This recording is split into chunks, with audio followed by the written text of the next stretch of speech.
And welcome everyone to an exciting episode of The Energy That Surrounds Us.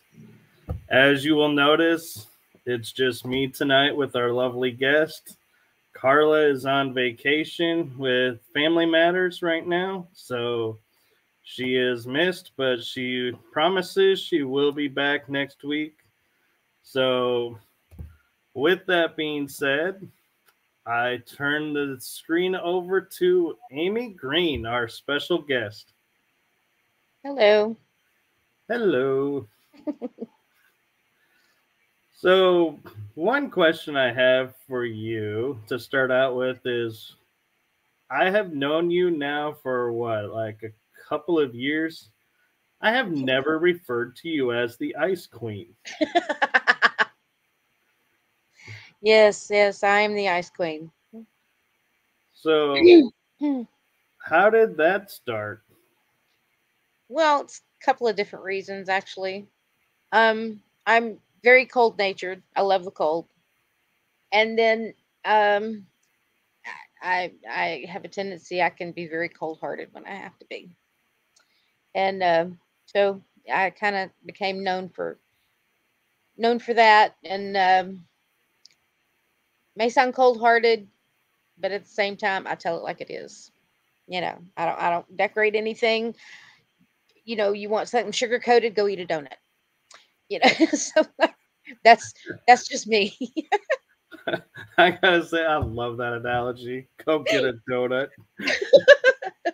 Yep, yep. I am the ice queen. So, you've been investigating for several years now. Oh yeah, yeah. I've been researching and studying for oh close to 30 years, and I've been investigating for over 20. So I've gotten the opportunity to investigate some really fascinating places, some well known, some private homes, cemeteries and things like that. So I've kind of covered a lot of different areas. I mean, I still have a bucket list. Don't get me wrong, but I've covered a lot of areas that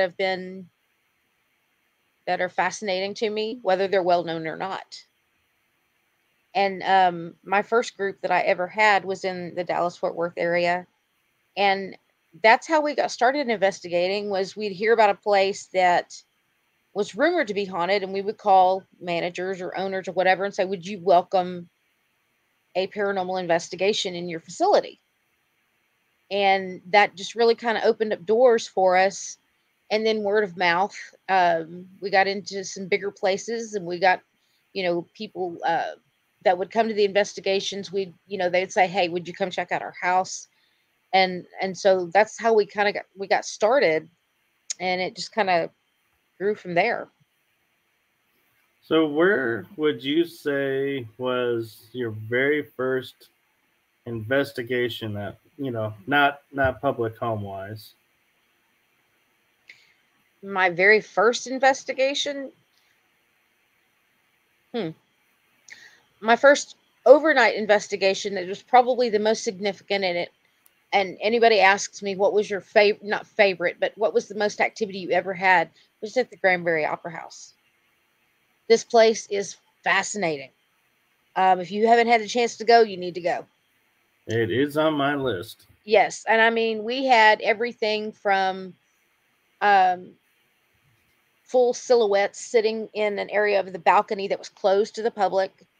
We've had, I mean, I was sitting with some of my investigators in one area of the balcony, and they were two rows above me, and I heard this noise coming from my left to my right side because I was facing them. And they had the theater chairs, that only fold down if you somebody pulls it down and sits in it. And we were sitting there, and I heard this noise, and I watched a whole row of these seats like flip down, like somebody was just took their hands and was flipping the seats down all the way down the row right in front of me. And then we set up our base camp on the stage, because it's still an active opera house, and they have troops that come in during the summer and things. And we had spotlights flashing onto the stage, and we were automatically thinking, they're playing with the lights and everything, and they're like, those only come on in the booth that's up in that balcony that's locked. So we had a lot of different types of activity in this place, and that was my first overnight. We were actually the first group to get to investigate it overnight, and that was my first overnight, and that was probably one of my favorites. I can see why. I'd kind of be like going, I don't know why we'd want to go to another place. This Yeah, is it. We've seen it all. yeah, exactly. But we have other places to go, and that's top of my list. Wow, that that is that would definitely be a go-to place. And Yeah. I'm kind of curious, as everybody always has a, like, this is one of my top places to go to because it never disappoints. Uh-huh. Which I know we can't guarantee, but we always, if we're honest, we have that one spot that we always get activity at. Mm-hmm. Is Granbury one of those for you, or is It's one of them. The other one is, and I still go out there, pretty regularly with my local group, and that's out at the Chalmette Battlefield, where they fought the Battle of New Orleans, and we whenever I'm out there, I mean, I've never been out there that we didn't get something, whether it be an EVP, whether it be a response in a ghost box, whether it be temperature changes. I mean, drastic temperature changes. And so it's my one thing about that is, though, that they do a reenactment every January, and I want to go out there the night after a reenactment and see if you get even more than what you do just on going on a random night. So that's in the I'm going to plan to do that, like, probably next January, and head out there after one of the reenactments. it's kind of funny how you're saying the night after, because I'm sitting here thinking historian inside of me going, forget the next night. I would do it the night of. No, that's Well, what it's I mean, all. that's what I mean. I mean, like, you have to wait for the place to clear out because a lot of people camp there, and Okay. they stay there for the weekend. But like, that night after the reenactment I think would be ideal. Right. I get Hmm. you now. I'm sitting Hmm. here thinking, you're like, huh, let's give it a day to, like, No, kind no, of. no, I'm like, what? no, no, no, no, no, no. So, being the historian I am, Hmm. when you say Battle of New Orleans, are you referring to the War of 1812 Battle of New Orleans or the Civil War? No, With not. It was before the Civil War. Okay, so the 1812. Yeah, it was led by one of my distant relatives, Andrew Jackson. And if he doesn't speak to me next time I go out there, I'm going to be very upset. But that's also the history behind that battle is also really interesting, because that is where Jean Lafitte kind of, Andrew Jackson pardoned all of his crimes, Right. in order for him and his pirates to help them out, because he was on the fence, as to whether or not Andrew Jackson was on the fence as to whether or not he was going to allow Jean Lafitte. He really didn't want to give him this pardon. But when he saw the influence that he had and the number of men that he had that could help in this battle, he went ahead and um, pardoned all of his crimes so that he could get his help. And I think that's one of the big things that helped win the Battle of New Orleans. Right, because it allowed them to do, like, what we call in modern warfare, the, like, almost like a pincer maneuver, where they were trapped in between two horses smashing and they had Yes, nowhere to go. yes, yeah, yeah. So Mike Thomas Press has a question for you. Mm-hmm. Did you guys ever visited Gettysburg, Pennsylvania, and investigated the haunted grounds? Actually, we did. This one, Gettysburg. That was the first time I had ever been. It was probably summer of 2019. I went for the first time, and everybody kept telling me that you could feel the energy, and I'm like, I don't understand that. But once I got there, you could feel it. It was, and we traveled across the country in an RV, and we were out at the campgrounds. And late one night, we were sitting around just having dinner, and all of a sudden, we heard musket shots, or we heard gunshots. And so, I mean, we're diving, ducking behind things, going, what in the? And then they went looking around and everything, called the police and all that. There was nobody out there shooting. And it just happened to be the RV park that we were staying at was part of one of the battlefields. But yeah, I mean, it was. I'm not gonna lie. I walked out there and I was in awe. I really was. But then the psychology person in me, and I'm sitting here going, this battle didn't make sense to me. Just, so I'm sitting here analyzing everything. And but we got to go up to Big Round Top, Little Round Top, got to go to the Devil's Bowl and all that. And but it was a very fascinating place. So, Mike, I have not done Gettysburg yet. So, I will just say if Amy says this, it's as good as gold. It is definitely worth the trip. Not in July, though. I mean, I know that the Gettysburg Bash is every July, but it is stifling hot. And you will not want to leave the air conditioning. But it's really, really hot, but it's a fascinating place, and I definitely recommend it. Yeah, it's funny that you say it's stifling hot because July, you pretty much in the South are pretty much going, it's too hot to go anywhere. Yeah. Well, it's funny because we stayed in Gettysburg, but we were actually doing an investigation in Scotchtown, Virginia, at oh, good night. What is his name? It just completely give me liberty or give me death. Patrick Henry. Yes, Patrick Henry's house. And we were doing an investigation at his house in Scotchtown, and we were there in June, and this was a fascinating investigation, but the humidity in Virginia in June puts New Orleans and Houston to shame. Wow. The humidity was so bad. I would go back, but not in June. I just would not ever go back in June. But the Scotchtown and the Hanover Tavern and all that, really, really fascinating places. So, Linda, I see your question, but before I get there, I'm going to ask.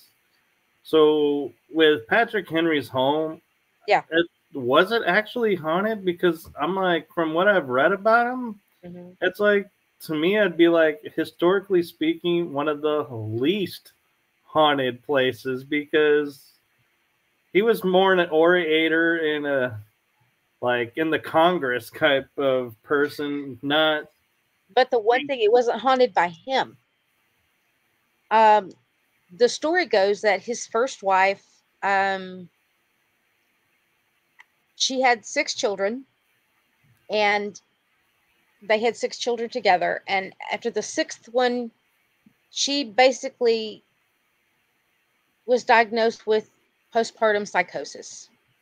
I can understand that. He was a historical Andrea Yates. I'm sorry, she just was. And so he went around to different sanitariums in the area, and he didn't feel that they would take care of her well enough. So he created a 3-room apartment in the basement of this house and took her down there and locked her up down there, and had, she had her own set of slaves. She had her own guard. and everything, but they had to remove her from the children because she was presenting a threat, a physical and mental threat to him and the children. And so she basically was locked away in this 3-room basement apartment in this house. And she was down there for 3 years before she died. That So almost seems cruel, but at the same time, though, if he's saying the sanitariums yeah. would have been worse, then it seems like he did the best he could. Yeah. Because, I mean, she had an entire staff that took care of her down. But the only thing is they had to keep her locked up. Yeah. But it was a 3-bedroom, basically like a 3-room apartment. She had the kitchen area where the slaves worked and cooked the meals and everything. And then she had her own quarters. And then there was another room off to the side.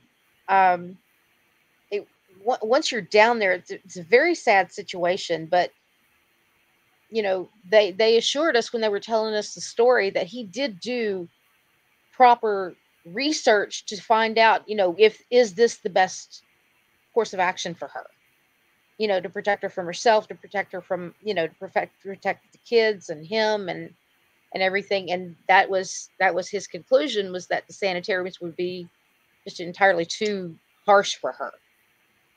So wow. Yeah. Would never have thought that, but okay. So, Linda, as I said, I'll get to your question now. She says, "Is Gettysburg a heavy-duty visit for empaths? Do we need to take extra precautions like beefing up our boundaries?" Yes. Yes. While it is a lot of residual energy, the residual energy is really, really thick, for lack of a better word.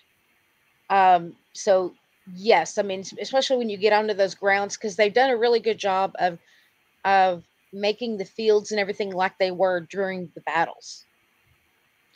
And, you know, where it's stripped, there's no, you know, there's houses and there's forests around it and everything. But yes, I definitely would recommend that. Just protect yourself.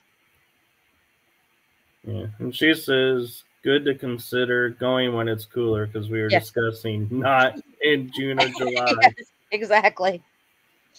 But I want to go back for a second to the Battle of New Orleans, because I think you hit on something and we kind of brushed over it, that I think is something that kind of is something that a lot of people may not pay attention to with the paranormal, and that is that Andrew Jackson is a blood relative of yours, or he was. Yeah. And so you were saying that he doesn't come and talk to you. So no.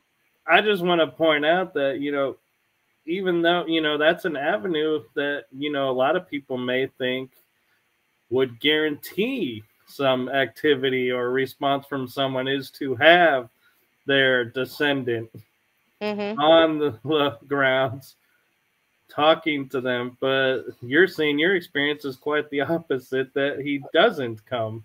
No, he doesn't. No, at all. All the times that I've been out there, never gotten any kind of response from him. We get the most response out there at the battlefield. There's a cemetery that's on the other side, on the back side of the battlefield. And it's, I don't know if it's because I feel very sympathetic in there.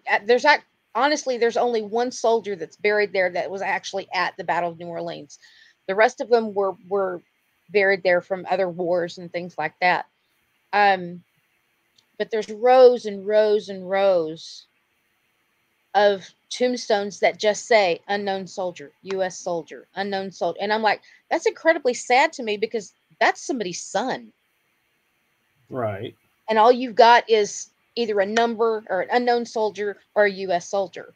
And that's just really sad to me. But we get a lot of EVPs out there. Yeah. Well, speaking, you know, I'm not gonna try and make excuses for the people who are in charge of the cemetery, but Hmm. during the Civil War, especially, Yeah. you would have bodies that there was nothing to identify them by. Yeah. The carnage was so bad that it's like Mhm. you were lucky to know if they were Union or Confederate. And so I think, sadly, that's the case. I would hope is the case there, and it just wasn't people wanting to spend the money to write everybody's name out. Yeah. I mean, but as a mom, it's still really sad to me because you're like, that's somebody's son that's buried there, and he has no name, no, nobody has been able to identify him, and he's just, it's just really sad to me. Well, and You're welcome, Linda. Thank you. the even sadder thing too to think about is like someone in your situation, like if you were a descendant of somebody that's buried there, Yeah. how do you go and visit your ancestor's grave to pay homage to them when you don't know which one it is because nobody knows which one it is? Right. Right. There are quite a few of them that do have names. They're mostly officers, but I mean, they do have some that have names on them, but it's just the ones that don't have any names outnumber the others. Right. Hmm. Now, curious question also I just thought about is this is in Louisiana near Correct. New Orleans, right? Yes. Area. In St. So Bernard Parish. Hmm. when it floods, a lot of the graves disappeared into the Gulf. Yeah. So that could be another reason why the tombs say unknown is because they don't know who was put back in that spot because This is of true. the weather. Yeah, because Chalmette got hit. Besides Grand Isle, Chalmette probably got hit the hardest with Katrina. Besides Grand Isle, um, they were probably the second hardest hit from Katrina. Yeah. So even before Katrina, Yeah, because that is one thing about living here is that it's not a matter of if, it's a matter of when it's going to happen again. I mean, just because of our proximity to the Gulf. Um, but I mean, that's just the way that it is. But that's part of living here. right. I mean, and it's easy for people like, me being in Texas where we don't deal with flooding to joke about how the burial situations had to evolve in New Orleans and Louisiana because of the flooding. Hmm. To go, yeah, the reason everything's under concrete or in mausoleums is because you'd be eating breakfast and grandma'd be floating by because of the flooding rains. Yep. And I mean, we laugh about that, but that was reality.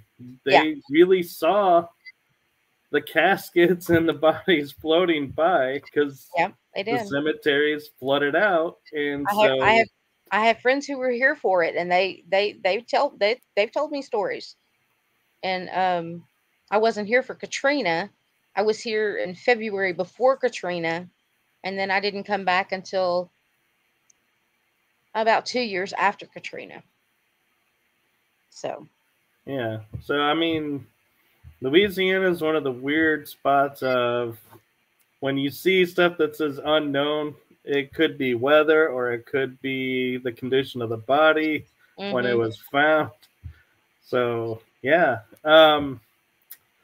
So Linda commented that would be quite a job for a medium to read the gravesite to find the name. It would be a great service to the families to Hmm. be able to update the grave markers. I would love it if somebody could do that. That would be huge. I think that would be a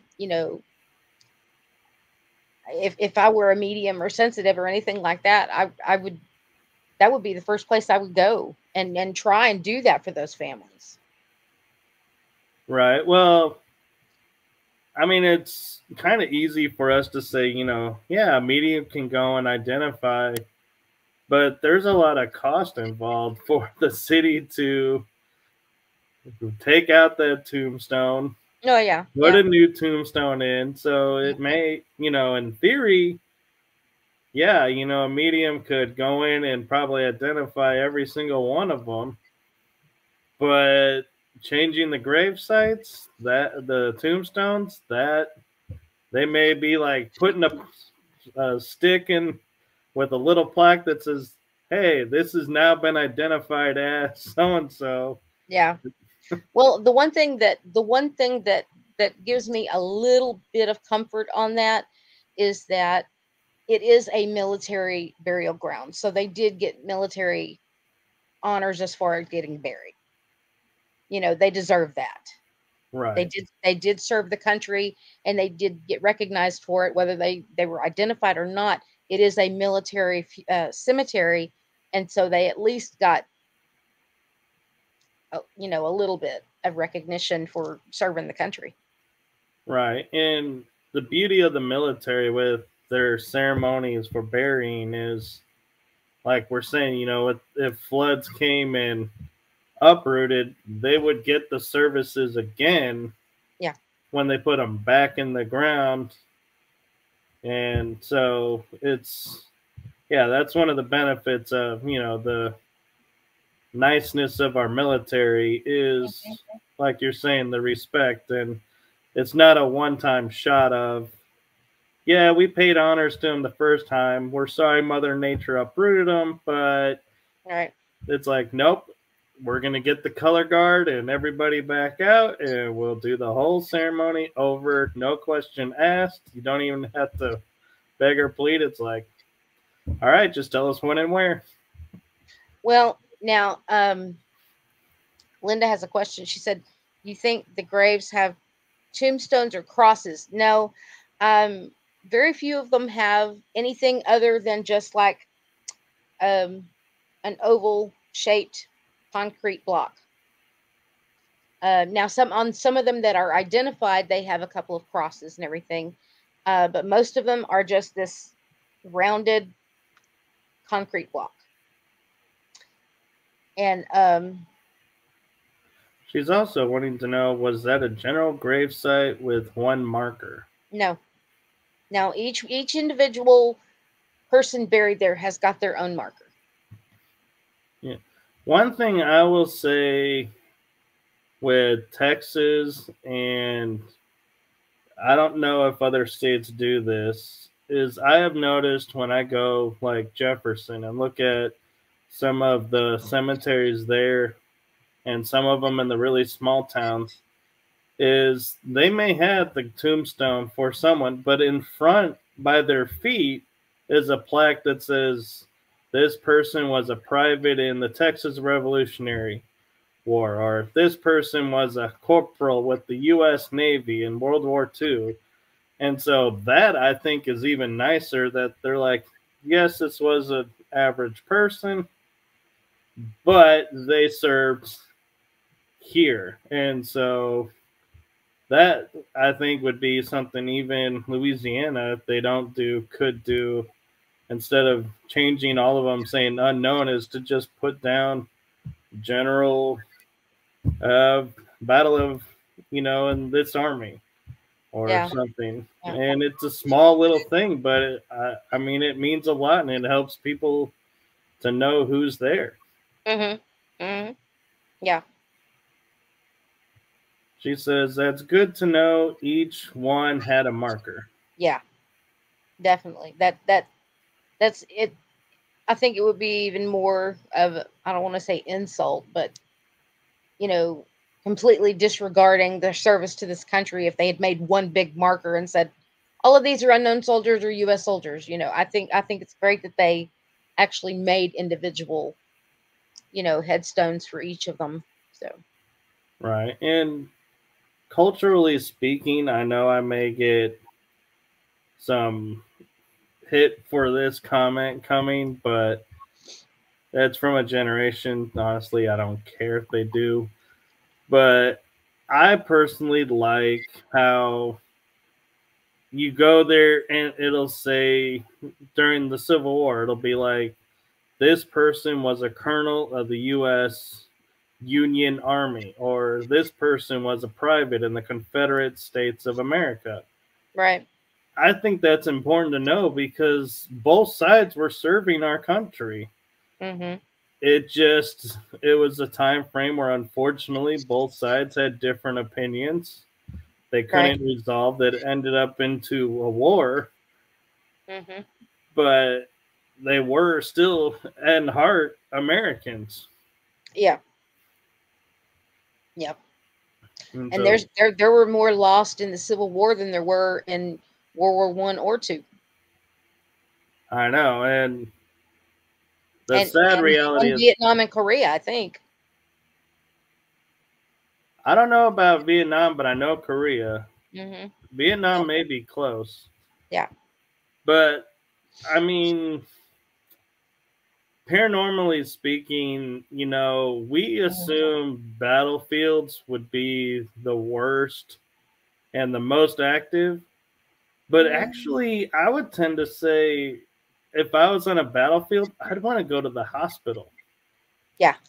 because that's where the trauma really sets in. Because when you're on the battlefield, your adrenaline's pumping and you're like, you'll just like snap to and come back to reality and be like, why am I in this tent? And why does my arm hurt?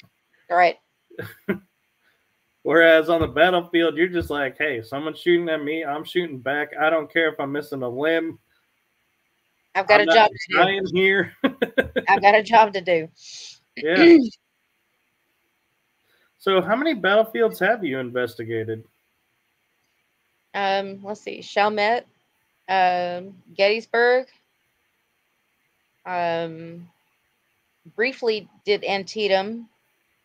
Ooh, where in Antietam? I honestly do not remember. It was so long ago.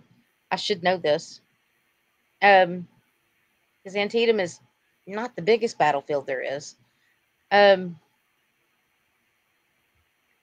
I think those three are the ones that I've investigated. Yeah, those three I've investigated. Um, but the one thing about Gettysburg, I will let everybody know: you cannot go out on the battlefield after dark. They will not let you. Um, and as much as you see this big open space and everything, you drive through there and it's completely different because they have statues. Every time you turn around, there are statues in the field that name um, what state and what regiment was based here. And there's a 3 CD set that was actually created for Ronald Reagan when he toured Gettysburg. And there's 3 discs that go for each one is a day of the battle, and it'll take you, and they narrate through it, and you go to these, you drive through, and you come to this stop, and it tells you, okay, stop here, and it tells you what happened right there, and then you go on to the next stop, and it tells you this is what happened here. It's really interesting. Of course, I'm a history buff. I love history, and so it was really interesting to hear this. But Bill and Chris were able to get one of those, and it was basically a audio tour of the battle and how it progressed and where things happened and everything. I think that's one thing that I think lacks a little bit in the U.S. is we make these monuments like state parks to the battlefields, Hmm. but we really don't give the immersive, like, this is what conditions were like. This is what these people were facing. It's more of, yeah, these soldiers were here. They did this, and so Yeah, here's where this cannonade was. And it's like, well, yeah, but why is that there? right, Why were these troops so fighting to take this section over that section? right. Well, one of the things I go into different places and I hear this place is haunted because of this. And so I'll go in and I'll look, and like I did at Waverly. I've done 2 overnights at Waverly. And they're talking about room 502, and I'm looking, up into the ceiling. I'm looking in the room and I'm looking up in the ceiling in the floor, and I'm like, even back in the day, there's not a pipe up there that would hold a body. So where did she supposedly hang from? And I'm like, but I did the same thing at Gettysburg, and I'm like, all of these men that fought in this battle were hunters. That's what you did back then. You hunt for food and Right. and all this. There's trees everywhere. Hunters are supposed to be quiet, right? Right. Hide in the tree, find you a high hide in a tree, something like. Why in the world would you send a whole bunch of men running up a bare hill that had no trees or anything, yelling and screaming? And I'm sitting here going, that didn't even make any sense. That just it just did not make any sense to me. I'm like, you're hunters. You should have. But I mean, I know it was very passionate on both sides. I get that. Right. It was very, they were very passionate about what they were defending and protecting on each side. But my analytical mind just could not wrap around the fact that, running up big round top or little round top, it's nothing but a field. Why would you send a bunch of men screaming up the hill when it would be more effective to put them up into trees and hide and but anyway. I could Probably not. answer that with one general's name, McClellan. No. Yeah. He was more politician than general, so he Mm-hmm. was trying to make a name for himself, and so Yeah. yeah, it's almost like I want to say I think I got the name of the battlefield wrong, but I want to say it's the Battle of Franklin where they were crossing the river Mm-hmm. and the Confederates had the high ground, but we could only move one platoon or battalion across, not major army. I mean one small section. And the general on the Union side was, well, you boys go take that. We'll send, and when the next group comes across, they'll back you up, and we'll eventually get the whole army there. Well, meanwhile, these people are behind a stone wall, cutting you down Right. because there's nowhere to hide. It's open field, and you're like, by the time the next group comes up, half of them are gone.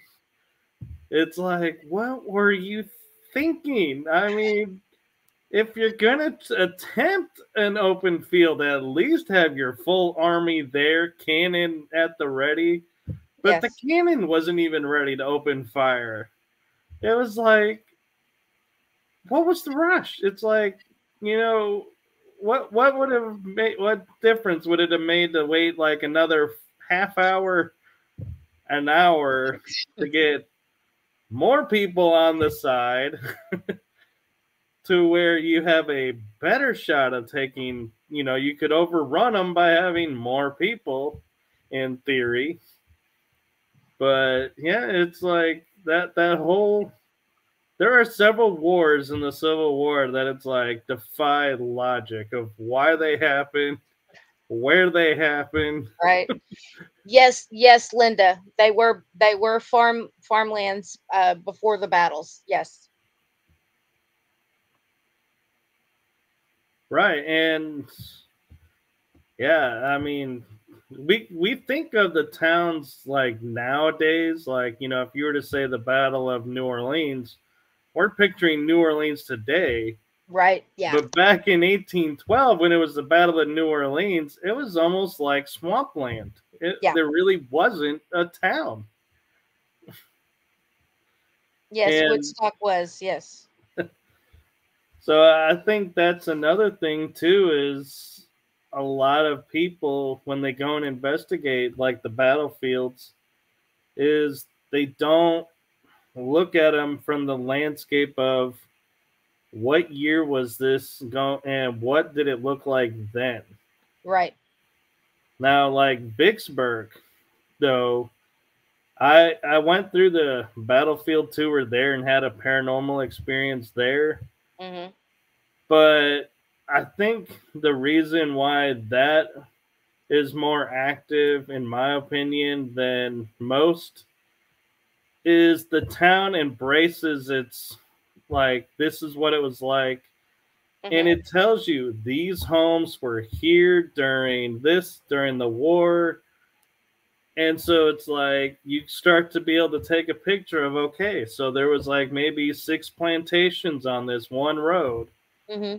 where now you see like 30 homes. And so it's like you start to get a grasp of how open this land was and how wide that siege line had to be to encompass it versus today. And it sort of makes more sense when you see the layout of the cannons and where armies clashed, because you realized, yeah, this was, you're catching someone from possibly escaping the town to go get reinforcements. Mm-hmm. If you ever get the chance, you go to go in that area and everything, you need to go to Beauvoir, which was uh, President. Why does this name keeps escaping me?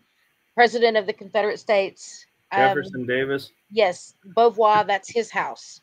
His house is really interesting. I actually attended a con there a few years ago. Um, and they've got it set up like a museum now. But that was his house, and that's that. I mean, it's pretty much. I mean, it's updated, obviously, with electricity and everything, but it's pretty much like it was. And I'm sure all of the, all the land that he had, some of it is still around the house, but a lot of it has been, bought, sold off, and new houses built and everything. But yeah, Right. if you ever get the chance, you should go to Beauvoir. Yeah, it's almost like the Alamo in San Antonio. It was a massive structure, but all that's left is one little church, and everyone looks like, how did 300 some people stand in here? And it's like, they weren't standing in here. They Mm-mm. were like maybe 6 street blocks. Yeah. Yep. So Linda's asking, and I'm going to ask a question on the back of this question is, so did you read the book series starting with Outlander? No. And I'm going to preface that also with the question of, have you ever investigated outside of the U.S.? Mm, not yet. Not yet. My ideal is a monastery in northern Italy. Um, and then, of course, you have Scotland and Ireland, and because I'm like 82% Irish, so of course I want to go visit, Ireland and all that. And there's there's so much history and everything, and but a lot of that is going to be very, in my opinion, I could be completely wrong. Very little of that is actually an intelligent haunting. It's just residual energy. Um, now the monastery in northern Italy apparently is very active, very intelligent, very spooky. Um, but I'm going to go to places that I'm seeing that there's actually interaction. Um, but I haven't yet, but it's on my list. So I've had a few experiences international, but not Mm-hmm. as a paranormal investigator as before I started. Mm-hmm. But so with Outlander, have you read the books and are you familiar with the show? All I know is that didn't it take place in Scotland? So it starts out in Scotland, but right now they're in the Carolinas and it's pre-Revolutionary War time. It's like they're Okay. starting to get the colonies are getting their feathers ruffled and starting to talk about rebellion. And so I think the upcoming season is supposed to be more of the either rebellion have started or is going to start, and what part that the characters took place in there. I have a bad habit of I don't watch things I have to keep up with. I just, it's hard for me to keep up with things like that. So, but I mean, it's the history is really interesting, and my housemate is very much into that. Um, only other thing that I know about Outlander was one of the guys that was on the show um, was at the last Comic-Con here in New Orleans back in January. Um, and I saw him in passing walking to my office. But that's about all I know about it, really. Yeah. So Linda comments, Diana Gabaldon, I'm probably butchering that last name. Gabaldon. That's as many attempts I'm going to make at that. Took the characters from Outlander in Scotland and eventually sailed them over to America. There was talk of fighting going on from the trees. Mm-hmm. And they do have the Indian skirmishes and them trying to make peace with the Indians as well. She says Diana started out as a scientist and took her researching abilities into writing. Enjoy her writing very much. Well, Now, she's writing in detail about all this other stuff, then she's obviously very talented. So, well, and the one thing I will say that for the fans of Outlander, if you, like in your situation, you don't want to keep up with the show, mm-hmm. each show is one book. Oh. So one season, one book. So I think we're getting into season 7 now. And so I think there's 9 books. Oh, wow. Okay. So, I mean, you could theoretically just, read the books whenever you wanted and be like, okay, you don't even need to watch the show. Or from what I understand is if you don't want to take the time to read the books, is you could always catch the show on replay, because I think they try to keep as close to the book as they can. I watch a lot of I watch very little regular TV. I watch a lot of true crime. Watch a lot of things like that. And it's interesting. We're getting into different subjects and everything, but I've recently gotten into these 2 shows that I've watched about Bigfoot. And I've never really paid attention to Bigfoot and that sort of thing until about 3 years ago when I was in Ohio, and I heard it 3 times. And Wait, you heard a Bigfoot 3 times? mm-hmm, mm-hmm. Walking or howling? Howling. And it turned out that the week before we got there, a woman actually saw one in the woods next to the place that we were. So, but that's the extent of my TV, is like basically true crime and trying to, investigating different places. And um, I usually don't watch too many paranormal shows. Right. Uh, if I do, it's just like to get ideas of places to go. Um, so, Well, the interesting thing why I think Outlander came up mm, is because, so there is, I don't think it's by Inverness, but there is a circle of stones mm-hmm, that are by legend in Scotland that have magical powers to them. And so the idea is this lady from the 1940s who was a nurse, mm-hmm, was married, goes and gets called by music, I think it is, to the stones. And when she touches the stones, she's transported to like the 1730s, 1740s mm-hmm. Scotland. Right. And she doesn't figure out how to come back, until, without spoiling much for the show, is she does figure out how to travel back and forth. But I think that's the paranormal aspect that kind of catches everybody's attention is she's able to live a life in both timelines. Mhm. Okay. And So it's so more than just it's more than just a time slip. right. Yeah.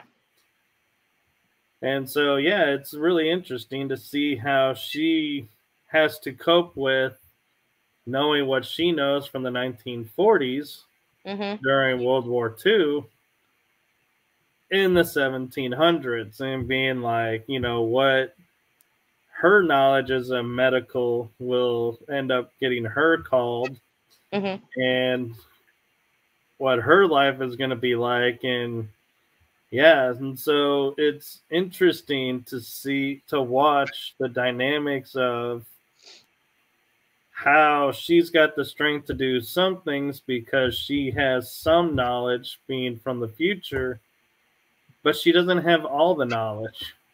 So Right. it's like she does kind of make some mistakes. So it's a really interesting show actually Hmm. to see how well written it is. I mean, it is, and it's on Stars, and so it's not like some of those shows like the local networks will do where it's like, yeah, so and so does this, okay, yeah, and then every week like Quantum Leap. It's not Mhm. one of those where he jumps all the time into something else. Right. It's a whole life that she builds in both timelines. Hmm. Yeah, that takes creativity to be able to write like that. Yeah. Yep. So you might want to check it out. I might try that. Yeah, because I know that my housemate watches it, and she's seen everything, and she has everything, and that has to do with Outlander and everything. So I may have to check that out. Yeah, and the one thing that's interesting too about Outlander is season 6 got cut short because of COVID. And so they apologized for it and filmed like, I think it was like 4 or 5 episodes Mhm. when they started being able to again and said, hey, we're going to quickly launch, these. And yes, we're going to come back for more seasons. And they kept the fans informed. And because they couldn't film Outlander, two of the main characters that were the head guys in the beginning of Outlander, one stays, one doesn't, Mhm. started going to different places around Scotland on through a motor van, and I think the show was called Men with the Kilts or something, Men with Kilts. Okay. But it was like a way that you could tie in and be like, hey, we can't do the show, but we can do this to Mhm. remind you we're still working on the show, but we can't do the show, but we'll give you this snippet into, what our characters would feel like in today's time almost. So it was a little bit of fun. Hmm. I When remember did seeing. the I remember seeing. I remember seeing. Shows on haunted Scotland and everything. And you're talking about the magical stones, and it automatically takes me to the fairies. And there is a right? castle in Scotland that has supposedly. They made an agreement. The fairy girl was able to marry the prince and everything for like 20 years, but that was it. Then after 20 years, she had to go back. And supposedly in this castle, there is the fairy flag hanging in it. The flag that was presented to the lord of the castle by the fairy king or leader or whatever, and it's hanging in a frame on the wall. And I always thought that was really interesting because I mean That they would be, yeah, I'm not that like I would be don't cool. yeah. I was trying to remember. Hold on, I was trying to remember the name of the castle. Um, Well, we're approaching our hour while you look that up. Are you okay to go a little longer or do you need to go? um, maybe maybe a little, not a whole lot. Yeah, I'm not talking another hour, but no, just a few minutes to answer some questions. So Sure. Linda's asking, is that castle in Scotland? Yes, we're looking up the name of it. And she also says, thank you, Michael, for catching up with the paranormal tie in to Outlander. You're welcome.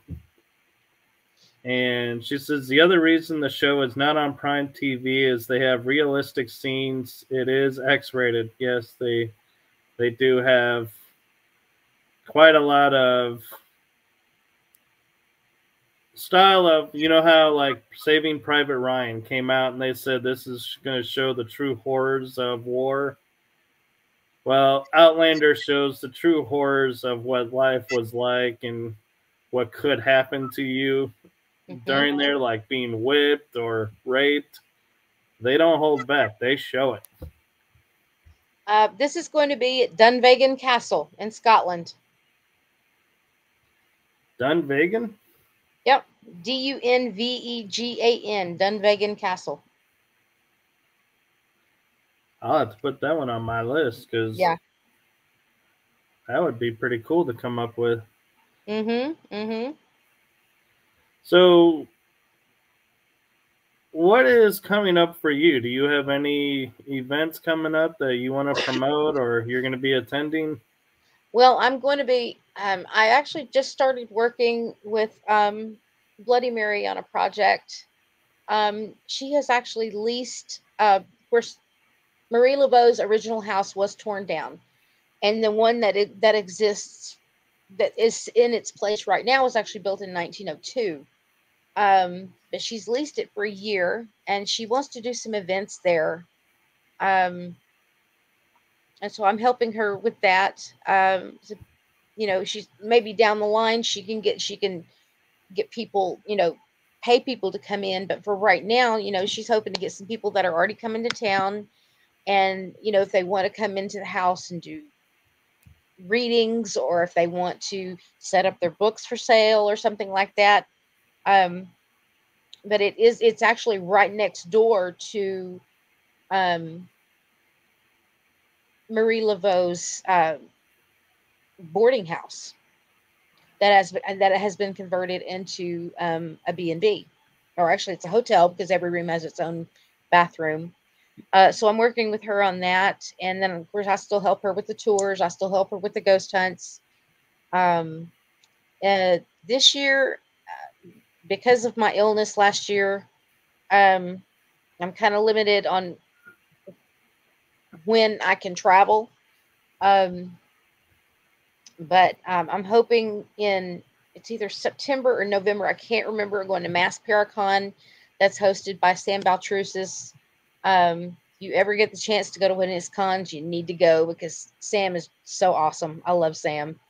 And then I think we're going to be going in October to Vulture City Paracon, which is hosted by Jay and Marie Yates, and it's done in Vulture City. It's an old mining town.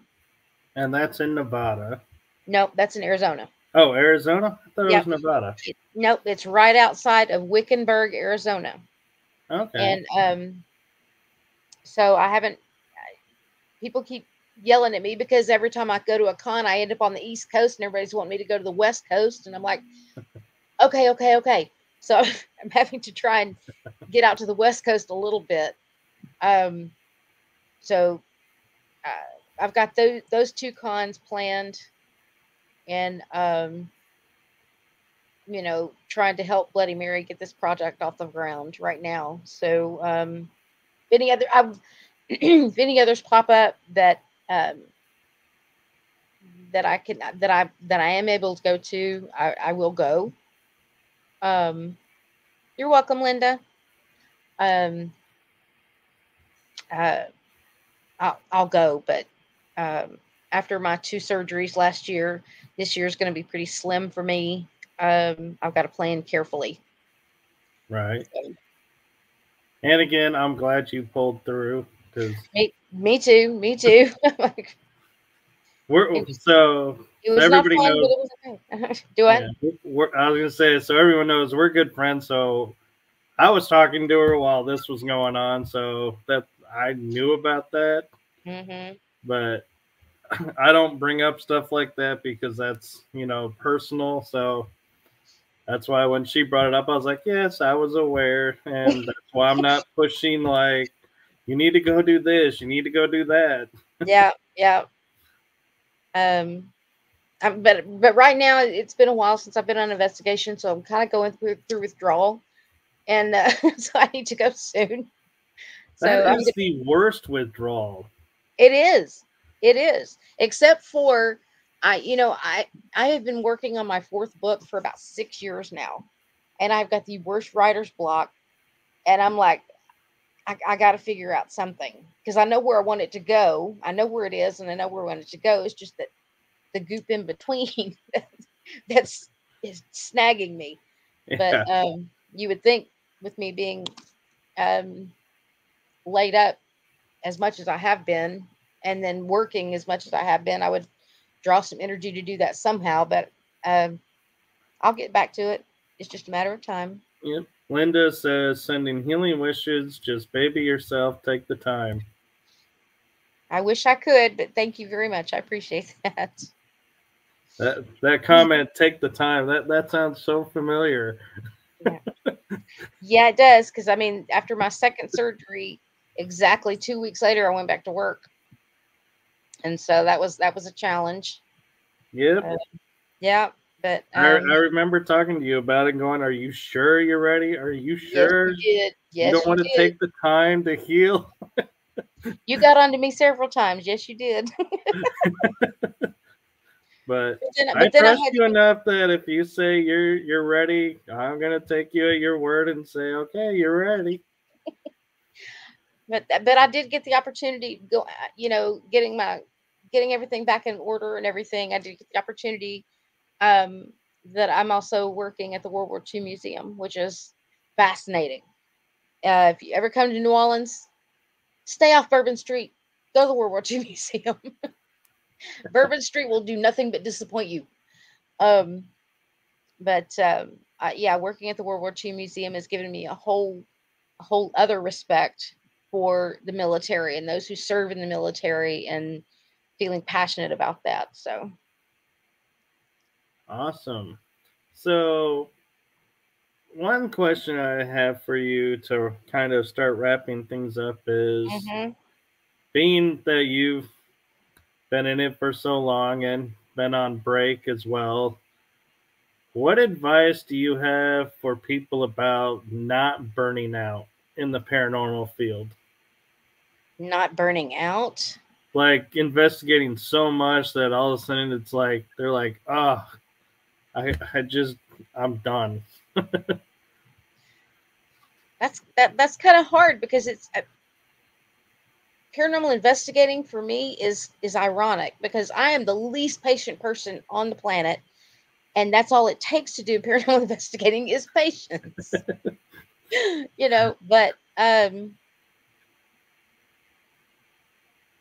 keep researching different locations and go to places that excite you. The information that you have, it excites you, um and don't that's one thing I think that frustrates a lot of people, burns people out a lot, is that they do watch the TV shows and things don't happen in rapid succession like that in real life. Usually when you see somebody doing EVPs, I've sat in the dark by myself for 3 hours and have gotten nothing. But then I'll go somewhere else and I'll be in there 10 minutes and I'll get all the whole sentence. So don't take what you see on TV as that's really exactly how it is. And Right.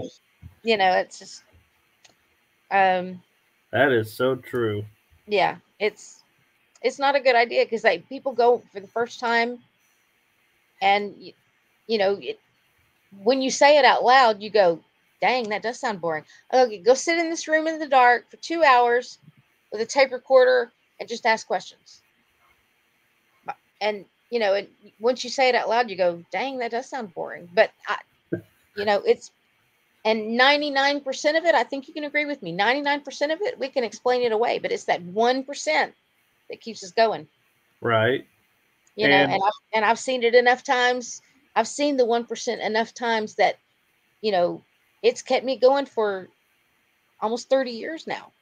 You know, and you know, I believe in it, and that, oh, pay attention to your feelings. Yeah. I agree, Linda. I agree with you. Yeah. One of the things that I have learned, I have watched some of these shows, and occasionally, and I'm going, they ask, can you do this again? And I think you and I've had this conversation, Michael. I said, can you do this again? Well, they obviously can, or they wouldn't have done it the first time. The question is, will they? Will they do it again? That's the question to ask them. Will you do this again? Right.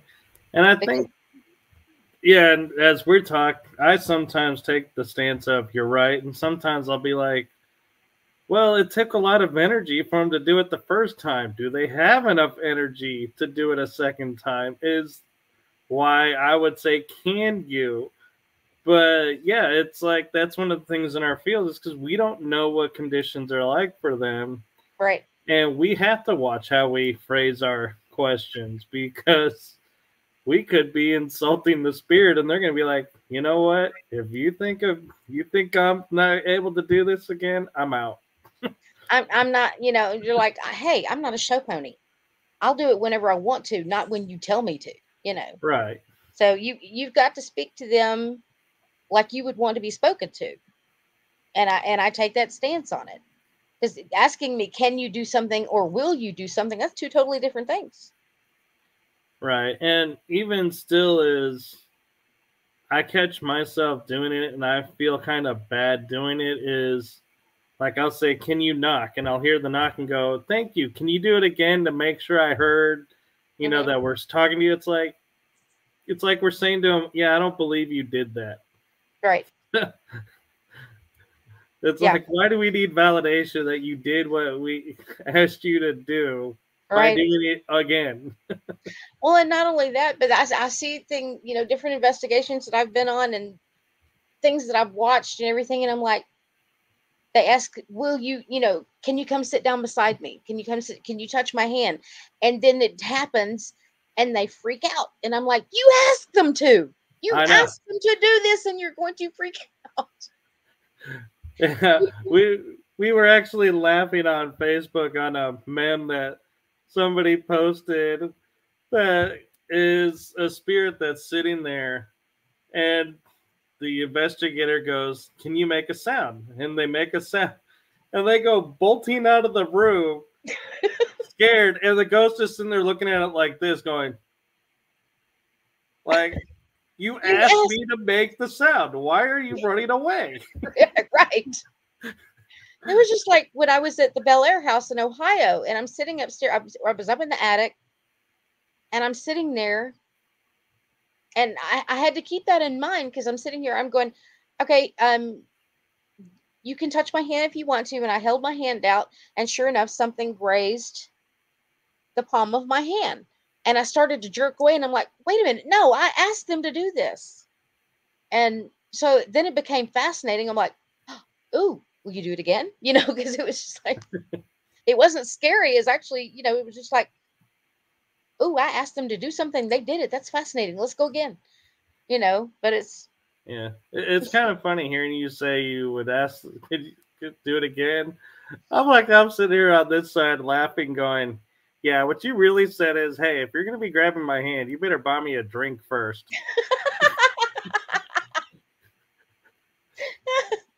You know me too well.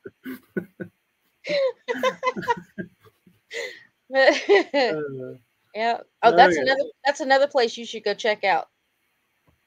Is Bel Air House in Bel Air, Ohio. That place is very, very next level. Yeah. So Linda says our own personal transformation totally supports communicating with spirits and ghosts. Mm-hmm. Yeah. Yeah. Yeah. I communicate on investigations. Like I said, I'm not sensitive or psychic in any way, shape, or form, but I'm still going to speak with them, speak with them, not to them, speak with them and communicate like I would want to be communicated with. Yeah. Because I And mean, at the end of the day, this was a living person at one time. right. And the funny thing about you and I is we have a similar investigation style of we'll start off in a group and then we'll go off and do our own thing. And we'll Yes. like, I remember investigating with you at one location and I'm like, I went off and did my thing. You went off and did your thing. And then it's like, we turn around and we're like, wait, where did you go? Yes. And it's like, it's so funny because we're constantly saying to people, don't investigate by yourself. And then it's like, we go off and investigate by ourselves. Oh yeah. Oh yeah. Yeah. Because it tends to, if there are too many people around, I'm like, you need people need to stop talking. I'm trying to do this. I'll stop talking, and then I'll go off, and be quiet and do my thing off on my own. But yeah, you're right. I'm a hypocrite in that way. No, well, what I find myself saying is when I do it is going, I know I'm safe and I'm protected, and that the people that I'm around know me enough that if I am off on my own, that they have a general idea of where I'm at. So it's not like I'm going to be left at a location.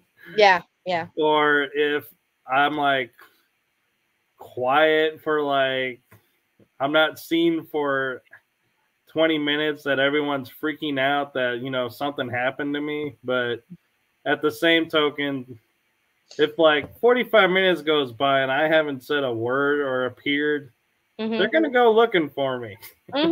Yeah. Yep. That's the level of I've trust done we that. have. I've done that like at the hospital in Monroe Wells. You went off on your own and I went off on my own, and then we go looking for each other. Go, Michael, where'd you go? Amy, where'd you go? I know. We were like, I wanted to tell you about this experience. And you're like, I had this experience. And we're like, we finally caught up with each other. We're like, yeah, we had these experiences, but yeah, it's probably gone now. Hey, but at least we had a good time. Yep. And, we got to investigate a really cool place. I'm good with that. So, real quick, and we'll start wrapping up. Linda says, I noticed that first responders have the kind of patience that we can practice. They are our first teachers of patience, if not our loved ones. Lots of laughs. That is true sometimes. Sometimes I think first responders are responding in panic mode a little bit to make sure everything goes on. So they're not always patient, but they are more patient than most. I will say that. And then she says, just tell him, Amy. Wow, Linda's starting to get to know me well. Michael's lost. Where is he? I have heard that so many times. I know you're not lost. You just wandered off on your own, and we'll find you eventually. Well, what's funny is sometimes I may be like on the other side of like a tree line, and I'll be like, all of a sudden I'll hear, oh man, we lost Michael. And I'm like, I'm right here. I know where I am. I'm not lost. I know where I am. No. Okay.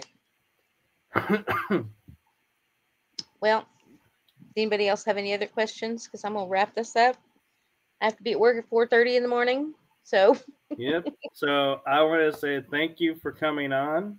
Thank you for inviting me. I appreciate it. Yeah. And thank you to Linda and everybody else in the chat group. And as I promised to a lot of people, if you keep up with TikTok and some other posts, that I had a surprise for this episode. I know a lot of you probably figured I had forgotten because I didn't mention it in the beginning, but the surprise is for the ending of the show. So we have a new style to end. We're going to try out tonight. So let me know what you all think. And without further ado, here we go. You have just listened to The Energy That Surrounds Us with your hosts, Michael Koff and Carla Norris. Be sure to tune in next week for our next episode.